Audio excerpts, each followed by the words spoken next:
اسی پہ ہم بات کریں ڈاکٹر صاحب، طلحہ صاحب آپ کی طرف آتے ہیں، دماغی صحت کی، ذہنی صحت کی بات کریں، ایموشنز کے ساتھ، جذبات کے ساتھ اس کا کتنا تعلق ہے؟ اگر ہم اپنی ایموشنز کو کنٹرول میں رکھیں تو ہماری ذہنی صحت پہ اس کے کیا اثرات ہوتے ہیں، یا پھر ہم اوور ریئیکٹ کرتے ہیں تو اس کا کیا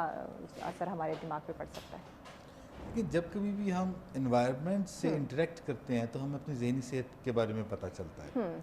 اور اگر جو ہمارے ایموشنز ہیں اس کا اظہار کرنا یہ ایک نارمل بات ہے، اور یہ ایک ٹھیک بات ہے کہ اگر آپ کو غصہ آتا ہے تو آپ غصے کا اظہار کرتے ہیں، اگر آپ کو رونا آتا ہے تو آپ اس کا اظہار کرتے ہیں، ٹھیک ہے، یعنی یہ ہنسی ایک آتی ہے تو آپ نیچرل، اس ہاں کا اظہار کرتے ہیں، نیچرل ایموشنز ہیں۔ ٹھیک ہے، اگر کوئی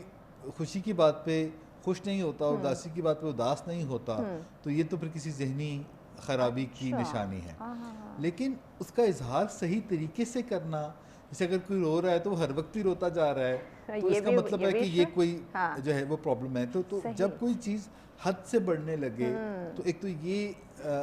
پرابلمیٹک چیز ہوتی ہے۔ دوسرے نمبر پہ جو ہمیں اپنے جذبات پر قابو یوں ہونا چاہیے کہ اگر ہمیں غصہ آ رہا ہے تو ہم اپنے جذبات کا اظہار اس اخلاق کے ساتھ کر سکیں کہ سامنے والا اپنے مسئلے کے بارے میں سوچے، نہ کہ ہمارے برے اخلاق کے بارے میں۔ تو جب آپ اپنی بات، جسے ہم اسرٹیونیس کہتے ہیں،